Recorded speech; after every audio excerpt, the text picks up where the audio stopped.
everyone, and welcome to another episode of Minifest and Chill, working title for working people.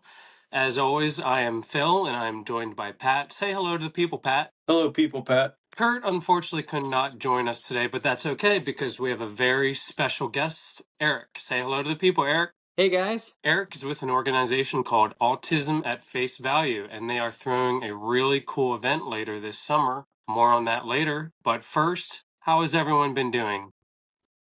You go first, Pat. Like the kids say, the nightmares persist, but so do I. Work is work, fun is fun, and trying to make more fun than work. But other than that, doing okay. Awesome. How about you, Eric? Good, and surviving this summer, at least, between the heat, the 90-degree heat and the torrential rainfall, you know? Yeah. Hey, man. Getting web feet. Oh, my goodness. Yeah, I've been doing all right. Dealing with, of course, the weather and the work and trying to get some gaming in here and there. Anyone get any gaming in recently? A little bit. You know what? I've been using first-gen Pokemon to be my wind-down thing at the end of the day. I've been really trying to go through and collect the 151, complete the Nice. Respect It the takes a lot classics, man. longer than I expected it to. It's been like 100 hours of gaming so far because some of the requirements to get some of the Pokemon are like really weird and arbitrary. That's a good What point. about you, Pat? I cruised through DK Bonanza, and I don't think I've ever actually sat down and said, this is my game of the year. I've just been like, wow, that's a really good game, and moved on to something. But I gotta say, it started off as a glorified destruction simulator, and it just took up hours and hours of my day. It's been a ton of fun. It's a great story. It's beautiful. It's a good family game if you want to do co-op with your kids. That might be the first game I ever say is my game of the year.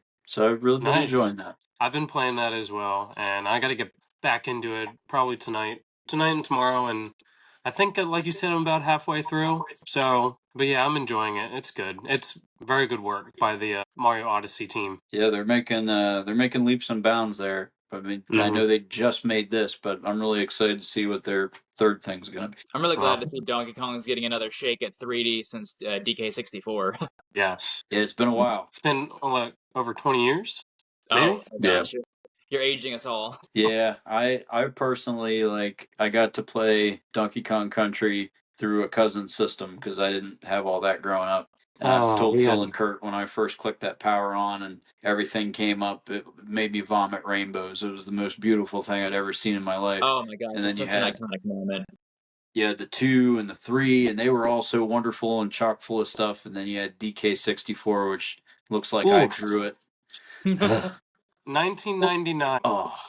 My back hurts. I was thinking, since I know you're both gamer dads, I realized that my daughter is going to grow up. Her version of the NES is going to be the Nintendo Switch. Wow. Yeah. I never thought about that before until now. So thank you. So now my knee hurts. Thanks for that. All right. So first of all, Eric, what is Autism at Face Value? What do they do? So Autism at Face Value is a group that provides outlets and opportunities for people on the autism spectrum through the nerd community.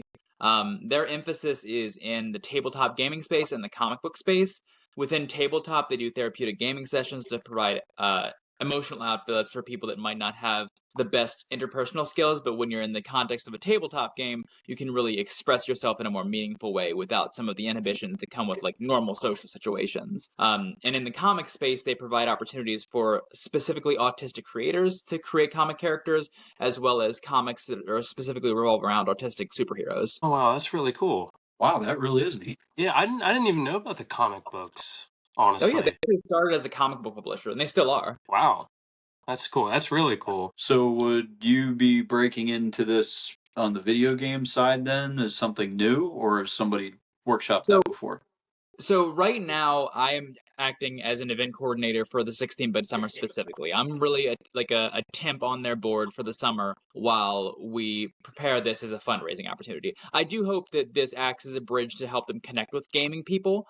I unfortunately don't have the time to be a full-on board member for like the foreseeable future, but I hope that this allows as a good connection point between them and the video game space, because I think video games have a lot of opportunities in the same vein as like giving people on the spectrum opportunities to interact with others, you know? That's a good point.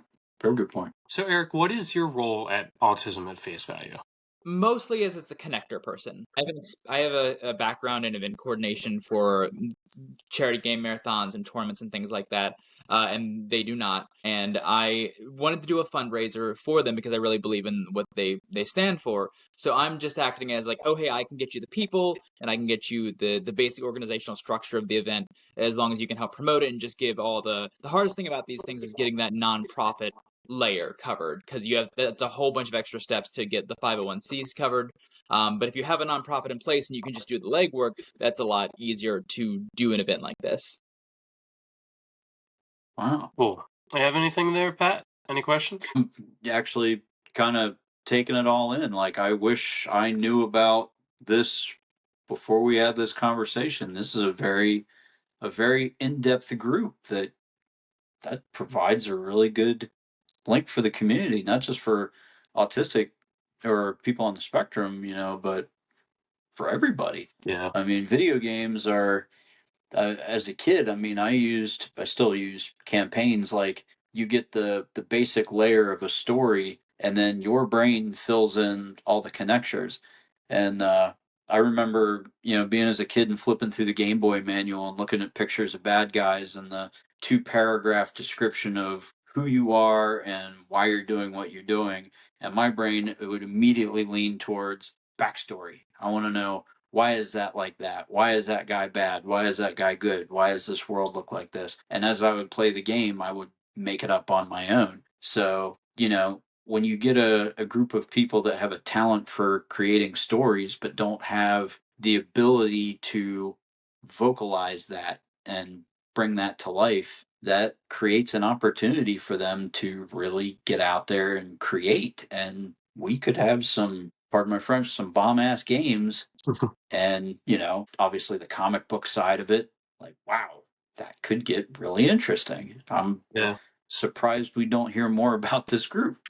I think so. It's a very young space. Like therapeutic gaming in general is a very young thing. I mean, gaming itself is young relative to like other art forms, but like especially therapy in games, because like people pigeonholed gaming as like a fun thing. It's like a plaything or a toy, even up until recently with like that expectation. But I think a lot of really passionate people that cared about neurodivergent communities and cared about gaming started making those connections. And I'm really proud to be. Hopefully, this event will kind of put a megaphone to things like that. I It'll really hope certainly so shine a too. spotlight on it. Yeah. I really hope so too. I hope this is the start of a beautiful thing. So, how did you So come to be involved with this? So I used to be a representative of a nonprofit that did video game charity events. And over my time through that group, I made a lot of connections. And Angela Cott, who's the president of Autism at Face Value, was one of those connections. And I saw what she was posting about, and I had an and I was actually really inspired by Nerdfest. You guys do really amazing work, and like it rekindled that passion I was feeling. I want to do a good thing with gaming, and I saw all the good work that Angela was doing with Autism at Face Value, and I thought I can use my skills at least to do a fundraiser, even if it doesn't lead to them doing video game specific events. Even if we can just use what we can do, it's like what you guys do with the Extra Life, where if you can just use our passion to raise a little bit of money and put a spotlight. So I just reached out and said, "Hey, would you be interested in us doing me doing a fundraiser? I've got all these people that I'm sure would be that are really passionate about the autism community. They don't know how to connect in that way, and if you just give them a way to do it, they'll do it." Very cool. yeah, very cool. So speaking of what we're doing here, the event is called 16-Bit Summer. It is taking place August 22nd through the 24th. Am I right? Yep, Friday I through believe that is. Sunday, August Yep. 22nd through 24th. Ideally noon to midnight each day. And so what is the event? What are we doing for the event here? So the goal of 16-bit Summer is to play and beat as many games from the 16-bit era as we can. We've got a really great lineup of gamers and some of the most iconic 16-bit games from the Super Nintendo and Sega Genesis library. And we're just going to try to beat as much as we can and hopefully raise some money while we're doing it. Awesome. What inspired you to do this? So what inspired you to make this specific event? This and like this theme? So I knew that it would be a game marathon because I'm a big fan, as I'm sure you guys probably are, of the Awesome Games Done Quick people. and like a lot of people do these charity game marathons. So I knew it was going to be something like that. And I struggled for a while to pick a theme that I thought would be good, but when I came down to it, the thing that made me passionate about gaming was the Super Nintendo. I grew up on it. That was my system. Super Mario World was like the game that made me like a gamer, basically. And I know a lot of us like old head gamers come from that era, NES, Super Nintendo, and 64. And I thought, you know what? I'll just make it a passion thing. Like, and I bet these guys would love to play some 16-bit games. And like, I was right. We got a lot of people that really engaged with that era of gaming. So that's where that came from. So, Pat, I know you're scheduled to play, right? Yep. Was it I forget. Was it Friday or Saturday? You moved me to Saturday. Yeah, I had. You We said I had there wasn't was. good enough for Friday. Oh, stop. We had I there kid. was a bit of a scheduling mix up. It's all taken care of, so we just had to switch two people. But yep. So what are you playing, Pat? I'm playing Tetris Attack. Such a good game. I Is that? suck at it. I'm very bad at puzzle games, but it's such a cool game. Can I you am beat that also game? very bad at puzzle games, but my I'm a little two faced on this one because I got introduced to Tetris Attack by Andy. He was looking to put it into Nerdfest. It was a game that he grew up with, and we got together at Chris Sheep's house and we're kind of workshopping games and having a good time. And other people were jumping in and playing this thing, and I was just kind of watching. And my brain was going, "Yeah, this isn't for you. Like, you're just gonna have to take a mulligan on this one." And they handed me the controller, and he was like, "Would you like to play?" And I'm like, "Sure." I've never done this before. He's like, "That's okay. You know, we do this as we go along." And I'm like, "All right, great." So we get on the thing. It's like 3, 2, 1. I'm like, "All right. So which button does?" And he goes, "Bam, bam, bam," and you're dead. I'm like, "But am I making a line or do I make patterns?" He's like, "Yeah, yeah, you'll get it. Bam, bam, bam, you're dead." And he was like, "All right, who else wants to play?" And I was like, "Man, that's some big brother, little brother energy right there. I don't care much for that." But I set it down and I thought about it and I was like, you know what? I really should try to do something outside of my wheelhouse. Luckily, that was at the end of 2019, and the following spring, the world ended.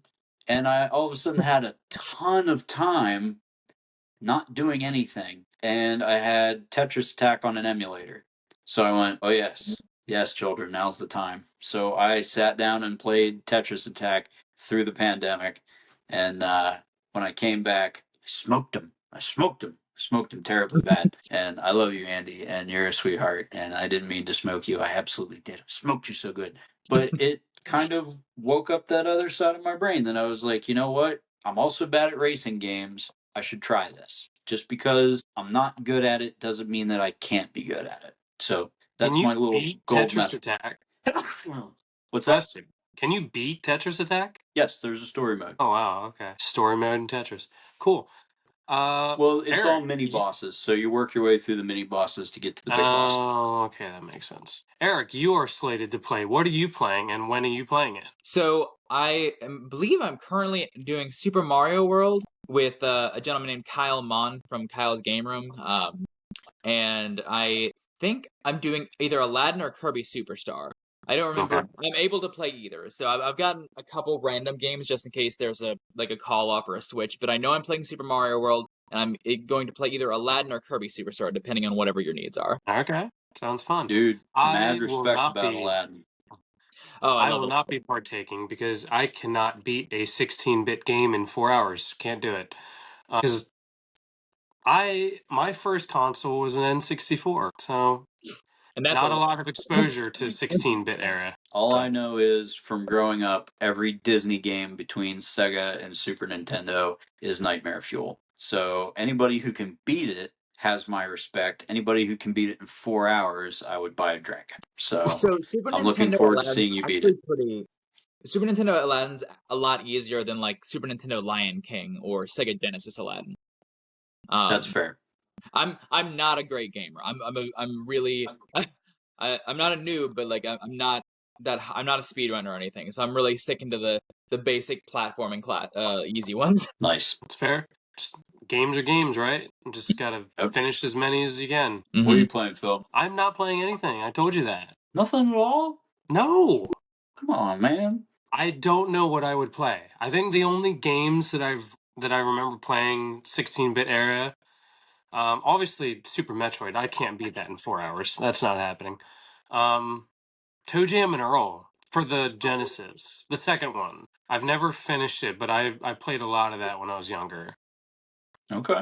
And then no, I am more than happy to host the thing and watch all the games and carry the whole thing along and keep it moving. So Respect. yeah. We could always play Tetris Attack together. You Oh. wouldn't want to be playing a game anyway, because like the act of hosting and organize, like that's gonna be a full-time thing. It's That's what I'm thinking too. I'm not gonna be doing much. I mean, like I'm gonna be obviously doing much, but like it's not gonna seem like I'm doing much. But at the end of the day, probably gonna be exhausted Yeah. from 12 hours of watching video games. you know what it So is. how will be able? Yeah. How will be able to view the event? So there, you can follow the Facebook event at 16-bit Summer on Facebook, and the Twitch channel is twitch.tv/autism at face value. If you follow that, it should give you an indicator whenever we're like rolling, basically. Awesome. And we will share links in the description below. Also, we will share a donation link to Extra Life because that's just what we do at Minifest here. So if you want to donate or learn more about the 16-bit summer, just click on those links and you'll be good. Is there anything else that we should know about this? How about this? Are there any, if this event goes well, do you think there will be any future events? So what I would like to do, if this event goes well, next August, I think I would like to do another marathon with you guys for a different cause. Like if I had my ideal setup, I'd want to work with you guys again specifically because this was a really good experience with your whole team's been really amazing, and I can't prop up you guys enough for that. But I think I'd like to, if it were to be a yearly thing or part of the rotation of the Nerdfest ecosystem, maybe, I would want it to be like a rotating cause. Because there's a lot of really great causes that people don't hear about because like they don't have a spotlight on them and they're a niche community. So I think that's what I would want it to become if this one goes off well. Okay, that sounds awesome. It's good. Maybe a 64-bit summer. No, yeah. Don't worry about that, Eric. We don't need 64-bit. Don't tempt me with a 8-bit good summer. idea. That's what we need. 4K summer. Oh no. We'll do a skip the toilet summer. Is that what the kids play now? I have no idea. Who knows what the kids play now, but we're definitely not getting into Roblox. That's for sure. It's scary what they play right now. Yeah. And they're I'm so raising good my at kids it. on like Wii era and earlier. That's what they're going to be brought up on. Yeah, I'd see. James plays. He played a lot of Donkey Kong. He played a lot of Super Mario Brothers, like the older stuff, and he watches me play Pokemon pretty much every night. So, but he will not be playing Fortnite or Roblox or anything like that anytime soon. Hopefully, not at all. My favorite thing is my daughter knows who Mario is, and whenever she sees him, she's like, "Wahoo!" That's awesome. We actually got to meet Charles Martinet and what's Princess Peach's name again? Samantha Kelly. Samantha Kelly. We got to meet them at the Too Many Games He's convention so nice. in Philly. Yeah. That reminds me, Eric, when you do come for the event, I have your autograph. Nice. Thank you so much. Would you like to see it? Yeah, oh yeah, I'd love to see it. Be right back. Phil and Marissa very kindly got me Princess Peach's autograph for my daughter. Oh, that's so cool. I'm gonna get her a little autograph book. She's not gonna care about it right now because she's 2. But like eventually she's gonna really appreciate it. There you go. There's your autograph from Miss Kelly. I'm so glad that's cool. Changed her voice actress, so like that's gonna be like even harder to get nowadays. Right. So I forget the name of the voice of the new voice actress. I'm gonna look it up. I think it was like, I don't know. I'm not even gonna guess the name. But yeah, her first game was Mario Kart World. Mm-hmm. Who is it? Yeah, there's a lot going on there. Courtney Lynn. That's who it is. Okay. Yes, Okay. Courtney Lynn. So Samantha I think Kelly she'll do all right. Long time. Like I think since the DS she was. Samantha Kelly was what, like 17 or 18 years. Okay. Yeah. Yeah. Her first game was, I believe, Super Mario Strikers for the GameCube. Oh, Yeah. wow, back to the Because GameCube. Okay. there was So, another lady who did Mario 64. yeah, her name was coming to Leslie Swan. Yep, and then the voice of Cortana, actually, Jen Taylor did a couple games as Peach, including Smash Brothers Melee. So, No kidding. fact. That's a fact that I did not know. Yep. So every time you listen to Peach screaming as she floats away into outer space in Melee, that was Cortana. She was just working up to getting captured by the flood. That's how amazing these voice actors are. They Yeah. just got so much range to them. Right. It's wild. Well, I Yeah. was just telling Phil the other day, a buddy of mine wants me to come to RetroCon this year in Philly.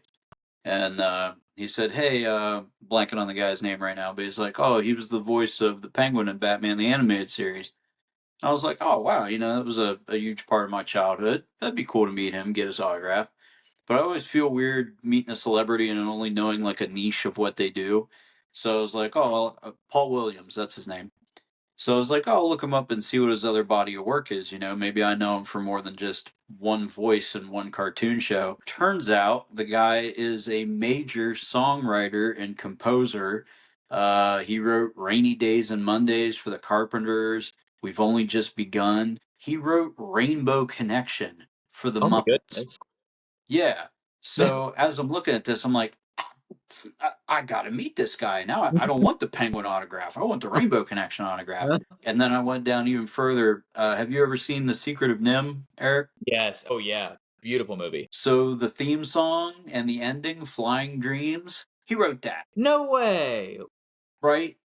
So I was like, I got I got to dig out my VHS and take it to this guy. And if you look it up on YouTube, he's the one singing it. Okay. And I've heard it hundreds of thousands of times. I looked it up so I could tell my wife, like, oh, hey, look, he wrote this too.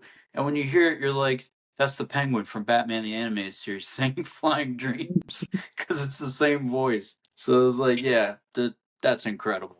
But just imagine that career writing for all sorts of famous artists through the 70s and 80s and then voicing one of the most prominent cartoon characters of the 90s. Crazy stuff. Yeah. I wish I had an ounce of that talent. But you know what? I bet he can't beat Tetris Attack. He probably can, but he's not doing it for Autism at face value, and I am, so there. All right. Well, I can hear the kids screaming upstairs. So, I think that just about wraps it up for tonight. Real quick interview, but real special one with Mr. Eric from Autism at Face Value. Thank you. Be sure to tune in to 16-Bit Summer, which is a 3-day marathon streaming event of playing as many 16-bit games as we can and learn more about the autism community and how you can help out, and maybe while you're at it, donate something. That'd be nice. Speaking of what does Autism at Face, what do they do for the community, for the autism community? So they primarily do therapeutic gaming. I think their biggest growing thing is tabletop therapeutic gaming. Okay. They're the guy Dave Cott, who's the guy that is their primary game master, is just such a great creative storyteller and game master. And he provides a lot of groups and a lot of context at that creative, emotional, conversational outlet that tabletop gaming provides uniquely to the autism community. And then again with the comics, they have that publishing branch which has the first autistic superhero, and the creator of that I believe is on the spectrum as well. So those are the big things that they're putting out into the world for as far as supporting the community. That's awesome. All right, so Eric, thank you so much for joining us, and thank you so much for coming up with and throwing this event. And we'll see everyone back in August, and that's it. Say goodbye, guys. Yeah, have a Bye, great night, guys. guys.